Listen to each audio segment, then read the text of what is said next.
Could you explain a little bit about how you approach this issue and why you approach it the way you do?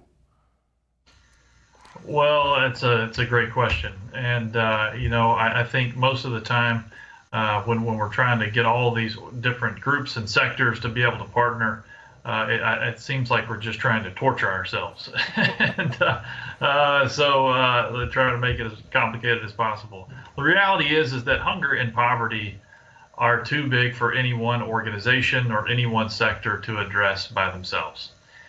These are systemic issues, some of which that have been around since the history of humanity.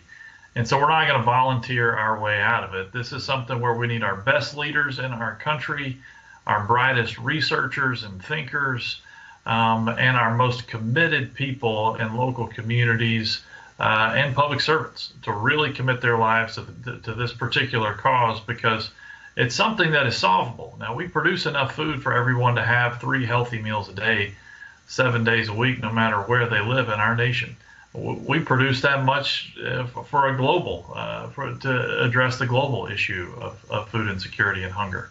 But we've got some significant challenges, and those significant challenges aren't going to be fixed by myself or just by our university, but they're going to be fixed by us building this collaborative effort so that we can really benefit from what each other are good at and adept at doing. So when you think about the logistical challenges of getting food to families who are in low-income households. Now, low-income households are often transient, so families are moving from one house to another, oftentimes, sometimes multiple times in a year.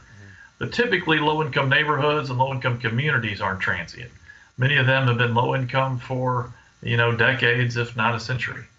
And so we know where the families are, and we really need the corporate sector, who are incredibly gifted with logistics, to help us figure out how we get food to families at the right time, the right food, and the right amount, so that families are able to thrive. But then we also need the nonprofit sector, family people who are committed to living and loving and learning from individuals on a local level, and who are committed to the collective health and well-being of a community. And we need the government sector.